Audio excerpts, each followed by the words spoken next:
Dr. Elizabeth Bonet with FloridaPsychotherapy.com and Conversations for Effective Living.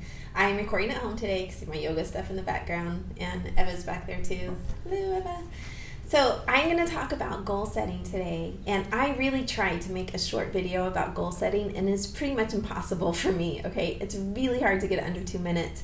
So I'm just going to go for a long one, and you can fast forward if you like. I do that all the time in YouTube videos, like chook, chook, chook, chook, chook. So I am incredibly productive generally, and people often ask me, how do you do all of that? How did you run 2 businesses as a single mom and keep your sanity and also volunteer on top of all of that? And I will tell you, a big part of that has been goal setting. So I am a huge fan of goal setting and envisioning. I do it all kinds of different ways, and I do it throughout the year. So I'm going to tell you about some of those ways, okay?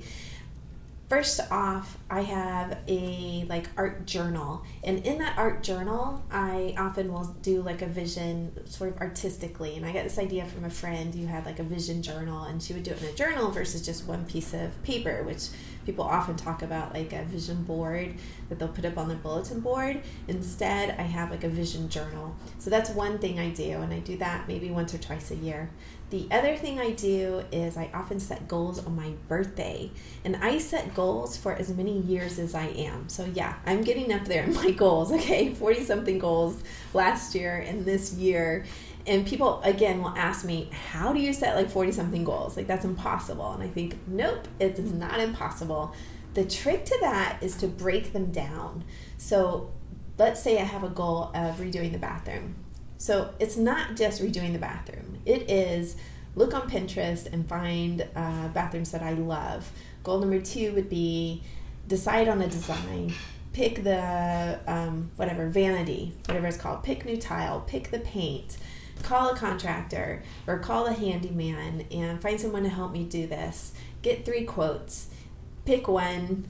Start the project. Finish that 5%, which nobody ever finishes, okay? So, you can see that that'll break down into 10 goals. So once you break down your goals like that, they become much easier to accomplish. It's not this big, huge goal that sits on your board and never gets done. It is let me break this down so that you feel progress and you feel movement towards that goal. And that in itself will help motivate you towards that goal. Okay, so that's one method I do.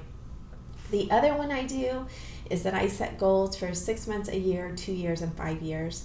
I don't go further out much than 5 years. I used to when I was younger in terms of envisioning my life, but now I find that so much happens in 5 years, so much changes that it's not really useful for me to go beyond 5 years. But I set those goals in 4 different areas. So there's business, spiritual, family, and health. Okay, those are 4 areas that are important to me. And again, those are long-term goals. So I will envision what are those, and I write them as if they've already happened. So it is not in 6 months I will do this, this, and this. No, it is in 6 months I have sold my company, bought a new car, and I'm really enjoying riding around in it. Okay, that's goals as if they already happened, and I will do that for, again, 6 months, a year, 2 years, and 5 years out. Then I take those goals and I record them. So just a little voice app on my phone. I like Dropbox, VOX. You can record the file and it automatically uploads it to your Dropbox, and then you can listen to that wherever you go. I like to listen to those in the morning when I walk the dog. They run about 10 minutes or so. So I read those goals to myself out loud. And then at the end, I put supportive statements. So things like, you are worthy, you are wonderful, I love you, those kinds of things. And I find that I look forward to hearing those supportive statements at the end of the goals when I'm walking every morning. And I listen to those, 3 or 4 times a week. So it keeps them fresh. I know someone else, I wrote a whole nother blog post about this, and it was a millionaire, I can't remember his name right now, but a millionaire talking, and he said he listens to his goals and he reads his goals while he's exercising. So he wants adrenaline associated with them, and that sounded great to me too. Great method, but whatever works for you, you got to find what works for you. So a final method of goal setting for me is to describe a day in the future as in a present tense, and it's my perfect day in the future. So I've done that also a couple of times. So that looks like, you get very, very detailed when you do that. That looks like I wake up in the morning and have plenty of time to do about 20 minutes of yoga and about 10 minutes of meditation. And this feels good and peaceful to me. Then I go over and I make a cup of tea and I make my breakfast and I sit down and eat my breakfast and review what I have to do that day. Then I get ready and I head off to work, and it's work that I love, and I'm seeing clients in my office and I'm helping them get better, and that feels really good.